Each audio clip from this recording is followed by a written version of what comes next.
Let's do this. The Cult of Hockey podcast by the faithful and for the faithful. I'm David Staples of the Edmonton Journal, and I'm here today with Bruce McCurdy. Hey, Bruce. Hey, David. How are you doing tonight?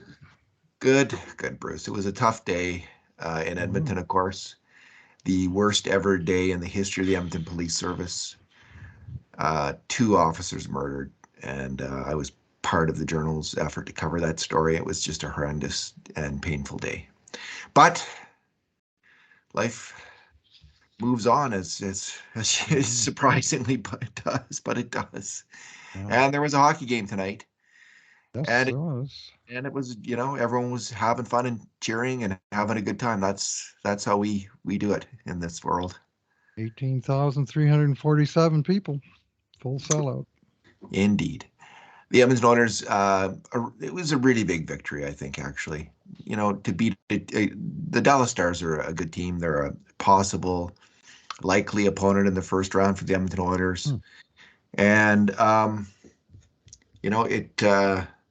Oilers, 4-1 win where they were the dominant team, Bruce. We were tracking the grade A shots this game. And the Oilers had 15 and the Stars had 9. And the subset of 5 alarm shots, the Oilers had 6 and the Stars had 5. Should be noted, though, that 3 of the Stars' grade A chances and 3 of the Stars' 5 alarm chances all came on the same scoring sequence in the third period. So the Oilers really shut down the Stars at even strength this game, except for that one bad moment, which we'll get to in a little bit. This is our 2 good things, 2 bad things, and 2 numbers podcast. Bruce, what is your good thing? Yeah, I'm going to go with the defensive play by Vincent Deharnay that ultimately became the assist on the game-winning goal. And this was during a Dallas power play, near the end of a Dallas power play, when there was a bit of a scramble, and the Stars got a good hard shot away that Skinner just kind of got a piece of. He was spinning around a little bit, and he wasn't really square to that shooter, and the puck popped up in the air. And there was a Dallas guy waiting at the edge of the crease to sweep it into the net. But Deharnay came over there with this long stick that they featured during the game, 66-inch long stick. And he was able to whack that puck out of the air before it got to the ice. And he just kind of whacked it into the corner, into what you would think would be a neutral area, except for Connor McDavid happened to be in that particular part of the sheet. And before you knew it, McDavid had taken the puck end to end and made a slick through pass to Mattias Janmark for the finish, and officially, I understand, a shorthanded goal credited to the Oilers. And scoring play was Janmark from McDavid and Deharnay, and I mean, full credit to all 3 of them. But to me, the key play there, I mean, it was going to be 1-1, David. Yeah. It was going to be 1-1, and then 7 seconds later, it was 2-0. And they were ahead to stay. I mean, technically, they were already ahead to stay, but then taking away that tying goal and, extending the lead, that had to be a real kick in the junk for Dallas. Yeah. To give Skinner that up after that chance. Yeah. Skinner made a really nice save on the initial shot, didn't he? That was a spectacular save. And then Deharnay with his play. We were just, before we came on the air, we were just talking about Deharnay as opposed to what he's brought to the team, and as opposed to Markus Niemelainen, because they're both these 6'6" huge guys. Deharnay's 6'7". I think he weighs more than Niemelainen as well. Yeah. But Niemelainen, they're for defensive defensemen, third-pairing defensive defensemen, they're quite different, who are both physical. They're different in their physicality. I think Deharnay has a higher defensive IQ. Yes. His reads, and what I mean by that, his reads are better. He just understands the danger points and where he has to be, and to get those to those danger points. He doesn't take himself out of the play like Niemelainen did with going for the big hit. In fact, Deharnay hits, but he's, I don't really think of him as a hitter. He will mash people now and then, like he more envelops them. like I don't know, some kind of sea monster. Though they call him seaweed, right? So the sea monster. But he just hacks and hacks and hacks. He's like a 6'7" Kevin Lowe. Kevin Lowe was a real. He would really go after guys with his stick and hack and hack and slash. That's Deharnay. He is the biggest stick man on the Oilers. He just chopping away, hey, at the puck, at the opponent's stick, at the opponent's ankles, whatever. And his key to his success to me is that he is always battling. He doesn't give up on plays, and he doesn't stop to watch the puck. Like he's in there and digging hard, and that served him well on this play. And this was a major turning point in the game to me. It really was, and yeah, he's been a huge addition to the Edmonton Oilers. He really has. He's worked his way into the top 6. He's a regular player on the Oilers. He will be in the playoffs if he remains healthy, and he's contributing. Like a lot of the players, like there's a lot of guys who we didn't think would be lending a hand here, and they are. It's making a big difference on the Oilers. So Bruce, my good thing is the first goal. And the game seemed to be in the balance then. I mean, Dallas hadn't been getting any grade A shots or anything in the first part of the game, but they had been, it had been fairly even, and they're both putting a little pressure on each other. And this play was just one fantastic hockey skill play after another. And it starts with Evan Bouchard retrieving the puck, getting the puck in around his own blue line, I think. And he just zings a pass to Draisaitl, who charges in across and hits Nugent Hopkins with a pass, and Nuge misses the net. I actually was confusing two plays. It was Broberg who initially sent Draisaitl in, and Draisaitl charged across, got a shot off, missed the net, comes back out, Bouchard gets it, passes it up to Draisaitl, who moves in and puts it over to Nuge, and Nuge misses his shots. It's the only real misfire in this whole thing, but there's a great recovery on the boards by Draisaitl. And then the puck, he throws the puck around the boards, and Ekholm pinches hard down the boards he keeps it in with a great offensive zone pinch. And the puck goes to Fogle, I think, who rings it around the boards quite smartly, because I think he knows what he's doing there. I think he knows Draisaitl's over there, and he just rings it right around the boards to Draisaitl on the boards. And Draisaitl puts it over to Evan Bouchard, who then makes quite a spectacular diagonal cross seam pass. Well, it's kind of more of a diagonal than cross seam pass down to Nugent Hopkins, and Nugent Hopkins gets the puck at the left part of the crease area. And Fogle, after making that really smart pass to Draisaitl, does something else that's really smart. He's like the Giorgio Canalia mandatory 1970s sports reference. New York Cosmos, eh? New York Cosmos striker from Italy. Yeah. And this is typical of strikers. This isn't just Giorgio Canalia. There's lots of strikers who you just don't see them in the game. You forget they're there because they're sneaking around. They're hiding out, and they're waiting for their moment to pounce when the moment is right and lash the ball into the net. So this was Fogle's play. He went behind the net. He didn't go right to the front of the net and try to screen or anything. He, I think, somewhat cleverly went behind the net, and they kind of lost track of him for a moment there. You kind of forget the player when he does that. And as he's skating around behind the net, all this other, Draisaitl's getting it to Bouchard to Nuge, and when Nuge gets it, Fogle moves out, and he's right there at the side of the crease to conduct. Well, I called it the executioner's shot, the lashing of the puck at the net. But what did you call it, Bruce? The executioner's tap in. Because they really just had to basically just not miss the net from there. Indeed. It was a great goal. It was an executioner's shot type of play, except the puck was practically in the blue paint the time he shot it. Yeah. So it's like a drive, on the putting green. Fogle's been playing great hockey. Mm-hmm. Not everything he did tonight is great. We will get to that in a second, but he has been playing great hockey. And I talked about the narrative of Warren Fogle's career last podcast, so I won't get into it again, but good for you. Oilers outshot Dallas 12-3 with Fogle on the ice, which I think was the best on the team. It certainly was the most shots for, and the differential was the best, and I think the percentage was the best. Outscored them 1-0 with 5-1 in high danger chances. And I know we tagged him with one mistake on uh, 5 alarm, maybe 3 mistakes on the same Yeah, 5 alarm sequence. but he wasn't on But the ice for he that. wasn't on the ice, so he didn't even get a minus for that. But Yeah, he got another plus. And that line of the 2 top lines, that line was by far the more effective of the two. And I would argue it's because tonight and last night, Draisaitl right now has better wingers than McDavid has. I've not been impressed with McDavid's wingers his last few games, specifically talking about Kane and Yamamoto. And whereas uh, Fogle and Nuge on Draisaitl's line are ticking along just fine, and so is Leon himself, of course. And that line crushed it tonight in possession, and the McDavid line got crushed. He did his damage, shorthanded and on the power play, but at even strength, not so much. it's funny about that, eh, Bruce? Like Mm-hmm.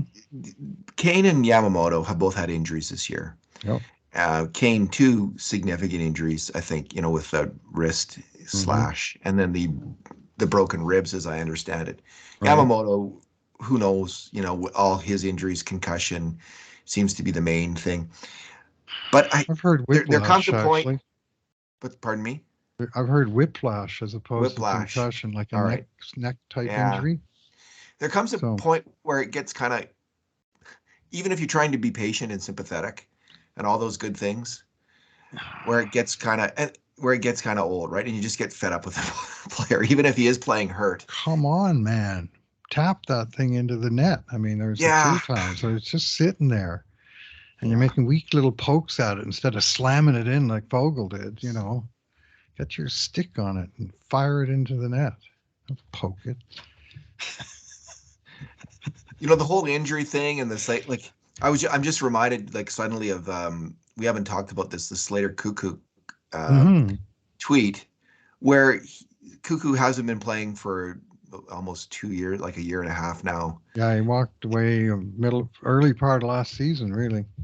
So he had been a good Oiler in his first year. He had played some solid hockey, but he revealed something that was quite tragic Mm-hmm. and troubling. That he was so keyed up and so anxious before he played games that he couldn't eat, just not the day of the game, but the night before a game he couldn't eat, and it was debilitating for him. It sounded like he was famished and Mm-hmm. feeling not full of energy. Weak, probably. And it was also socially ostracized from his teammates because he didn't want to be around them. They'd go out to eat, and he didn't want to go sit with them and not eat because he'd feel like a fool.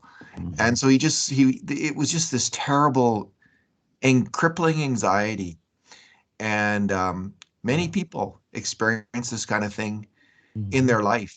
And I think everybody's heart went out to Slater Cuckoo reading that, and hoping that maybe he can figure this out, Mm-hmm. and I don't know, and get back in hockey, because that guy, he could definitely play in Europe. Mm-hmm. He's good enough to play in Europe, Bruce, for a Yeah, number of more oh, years sure. if he wanted to. I think he's in his late 20s. Mm-hmm. And what did you think of it? Well, I thought it was sad. I mean, that was the second one in 2 weeks because last week we had that write up by Alex Hemsky about his battles with depression Yes. a number of years ago, but while he was a player here with the Oilers. And now we have this one with Cuckoo, which is it's a different um, situation, a different thing he's fighting, but related in the sense that it's to some extent a mental health issue, Yes. personal wellness issue, if you prefer that kind of speak. But it was uh, Hemsky battled through it, but I'm sure it costs. It came at a cost, and maybe we didn't see Hemsky at his best for as much as we might have. And Cuckoo, I mean, who really knows? I know that he got sent down to the minors during the year last year, and I'm not sure he ever reported to Bakersfield. He just took a leave right from there, and he's not been back on his 2-year contract. So Yeah. it's a sad story, and what can I say? I wish him well. Hemsky, as I recall, was also related to vertigo, like a number of hits that he had taken. Just it sounded like the accumulation of hits, and then he finally took one, and then he got kind of permanent vertigo for a long time. I don't know if I can't recall if he still has it. I don't know if that was made clear, Mm. but he just didn't feel like himself on the ice. He felt like, he didn't feel Mhm. like he was playing naturally. That was a very moving story from Ales Hemsky, very revealing about the life of a professional hockey player and Yeah. how they view the world. If you haven't read it, you can go online and Google that immediately. It won't be hard to find. It's a tremendous first person Right. story Yeah. of how he did. Bruce, let's move on to our bad things. Okay. What is yours? All right. I'm going to go with the first 10 minutes of the second period, and especially the first 5 minutes of the second period, where the Oilers, in building up the 2-0 lead in the first, had really kind of, I thought, dominated much of the first period. They outshot Dallas 10-5, and we had them as 4-1 and grade A shots. It seemed like they had the puck a lot of the time. Dallas was going nowhere. And they came out to start the second period, David, and it was like the entire team had forgotten how to pass the puck. And they couldn't make a pass to save their souls. And they were trying all these cross ice ones that were in Dallas. So this is all three periods. Dallas was picking off anything cross ice in the neutral zone, wasn't getting through, and sort of driving straight ahead with it and dumping it deep and getting behind the defense seemed to be the better plan. But in that first part of the second, like in their own zone, 5 foot pass, nope. When they finally got it out to center, it would just rattle off the guy's stick and go right to the nearest Dallas guy and right back into Edmonton's zone. And there was just a moment of just they just seemed lost, and it wasn't just one line or one player. It was like the whole team for I say especially the first maybe 4 minutes of the second, and it was up to 10, I think 13 by the time we recorded a grade A shot for Edmonton. And then they took back over control, and they were actually really good down the stretch of the second period.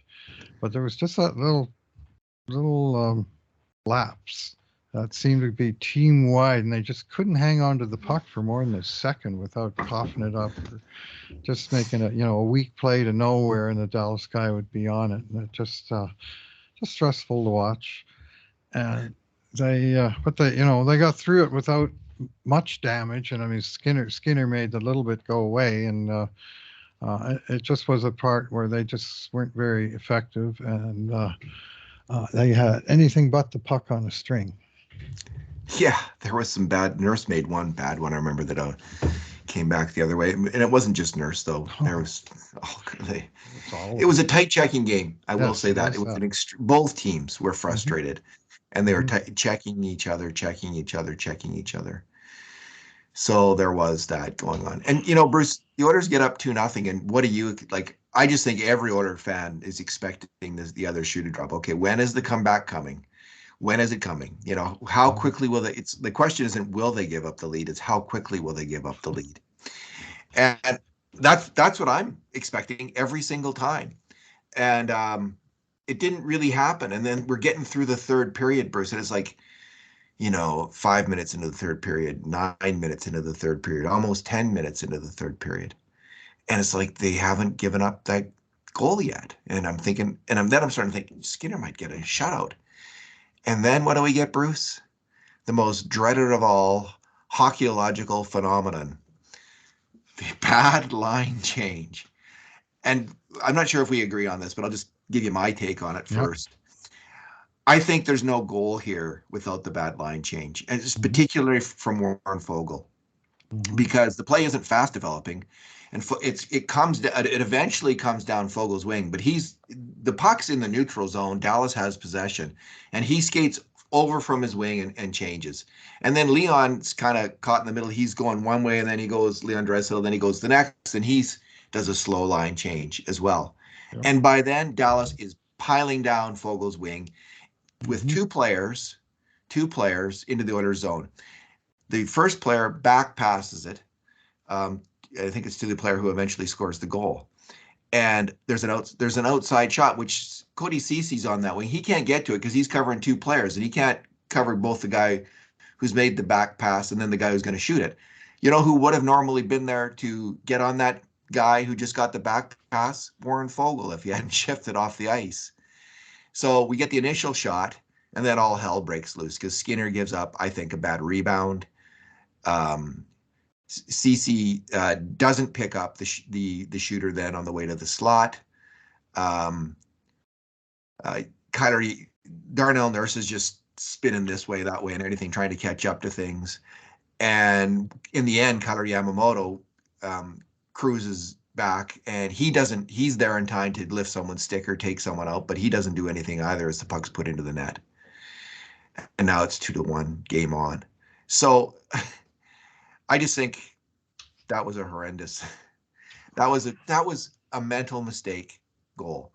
That and the Oilers hadn't been making mental mistakes. There have been a couple plays where a defenseman like Evan Bouchard, he could have rushed in. Instead of rushing in, he kind of held back at the blue line and dumped it in. And there was a number of smart plays like that by all kinds of Oilers. Mm-hmm. Yeah, they got through all kinds of, like, it's like an Oilers game is like an escape room, Bruce. Mm-hmm. Like there's all these puzzles they have to solve, and they hardly ever solve them. But they did solve them this game. They solved the last few minutes of the second period without getting scored on a power play. Right. They scored the first few minutes of the third period without getting scored on. They're deep into the third and they're checking away, and then they failed to solve the line change puzzle, which shouldn't be a big puzzle, but it is now and then. Yeah. No, I watched that play again. I mean, when I first looked at the replay, I thought, well, by the time they scored the goal, like there were people in position to prevent the goal, and they didn't prevent it, so it's on them as opposed to the guys who changed. But I agree with your take that the zone entry and sort of the original pressure came because there wasn't enough Oilers back, and that was because two forwards changed off while Dallas was coming off the ice with the puck. And they didn't change off very fast either, which is no, they didn't. A peeve with many people.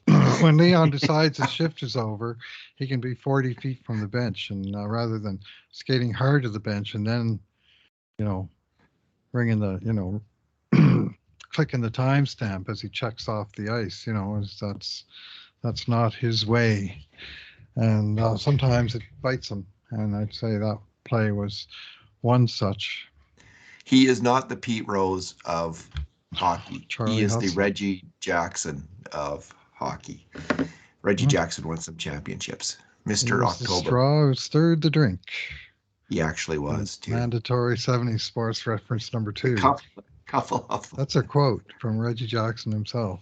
Yeah. When the Yankees signed him. I'm the straw that stirs the drink, he said. And who did it piss off, Bruce? Who got upset when he said that?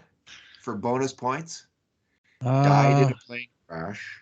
Oh, yeah, Thurman Munson. Correct. That's who was upset. Thurman Munson, the catcher. Because he was the captain and he was the straw who stirred the drink. Who is this guy coming in here taking over my team? I don't think so. But when push came to shove in October, Reggie was front and center. Indeed. That's back in the day when I actually watched baseball. Mm-hmm. I remember Reggie on the Athletics. All right, Bruce, your number. Yeah, I'm going to go with a fairly simple number tonight. In fact, maybe two of them. 22 minutes and 39 seconds. That's the main one. And that is the leading ice time for the Edmonton Oilers. And that was credited to Matthias Ekholm, who led the Oilers blue line crew tonight in minutes. His partner, Evan Bouchard, at 21:20, was second. And then we had Nurse and Cece both in the 18-minute range, which is a bit low for them. And then the bottom three, of course, 15 for Kulak, 12 for Deharnay, 9 for Broberg. Broberg, I liked his game tonight. I thought he looked fine coming back from a time upstairs. But Ekholm and Bouchard were the straws that stirred the drink. Ekholm wound up +3 on this game, and he's now up to a ridiculous +13 in 8 games as an Edmonton Oiler. He's already +13. So, I mean, that's a bit of a volatile stat, plus minus. All you need is your goalie to not make enough saves behind you for a while, and it kind of goes south. But anyway, Ekholm was +3. Bouchard was third star of this game with 2 assists and +1. And they were rewarded with good ice time. And one that really stands out for me, again, 4 takeaways for Matthias Ekholm. 4 takeaways. That's a lot for a player at any position. And 2 more for Bouchard. So between the two of them, 6 takeaways and just 2 giveaways, both by Ekholm. And Bouch played a much cleaner game tonight. Like, he didn't make every pass, but there were none of these egregious turnovers and passes to the wrong spot. He just didn't always connect, but he didn't make too many bad decisions. And so those 2 guys tonight, I mean, you can take ice time or even strength ice time. And again, they were the leaders, 18-23 for Ekholm in even strength ice time. And say for this game, at least they were the Oilers' number 1 pairing. And hey, look, they only gave up 1 goal. When was the last time that happened? Indeed. Ekholm, according to our analysis, Bruce, he made 4 major contributions to grade A shots this game and just 1 major mistake at even strength on a grade A shot against from Matthias Ekholm, which is, for a defenseman, that's just out of this world. It's great for a D-man, yeah. Yeah, because they're they don't get that much chance to make major contributions to grade A shots. But yeah, he's showing some offense. He's a smart hockey player. I really like him. He's like a big, he's different. He's obviously a lot different than Duncan Keith. And he's kind of halfway between Duncan Keith and Adam Larson. And 2 players I really admire and like. And he does have some of that quick passing and smart offensive reads and plays that we saw from Duncan Keith. He's not, Duncan Keith was quite remarkable even at age 38 when he was with the Oilers for his ability to control and pass the puck. But Ekholm is he's just constantly making the right play is what I noticed, Bruce. Just constantly making the right play. And that just gives a team, having that kind of those kind of defensemen on your team, just I think lifts up your whole team. And the Oilers were 1 short because Philip Broberg is. I thought he was really good too, and I think he's gonna be a top 4 D man, and maybe next year, but he's not there yet. And they brought in a player who truly is, and he's actually been there. They're probably their number 1 D man since he arrived. Either he or Bouchard would be in that category. My number is actually related to Bouchard. So in the 8 games since Tyson Barrie was traded, Bouchard has 8 points. Nice. So a point a game player in that time, that's 1 goal and 7 assists. And 4 of them are at, I don't know what he had tonight. What was the breakdown? 1 and 1. So it's 5 at even strength, I think. And yeah, 1 was on the power play. The first one, the Fogle goal, he was in on at even strength, and the McDavid goal, he was in both cases a secondary assist, but getting the puck into the right hands in both cases. 5, he's had of his 8 points, 5 at even strength, 3 on the power play. So yeah, I think he's stepping up here. And did the Oilers ever need that from Evan Bouchard? They're getting it. Yeah, well, I noticed in the summary here, his second assist was his 25th of the season. And he was lagging way behind. Last year he had 31. And this year suddenly he's got 25. And with 13 games left and the right way he's going, he could well pass 31. And his goal totals, I don't think he'll reach last year's 12, but I expect him still to pot the odd goal and start chipping in more in that way, because he certainly has the skill to be a goal scorer from the back end. But he hit the jackpot on that trade, because he got a vacancy was created on the right side and on the power play, and the new guy that came in on the left side not only didn't take ice time from him, but became his new partner and an ideal one. So for Bouchard, it was like, okay, boy, here's your chance.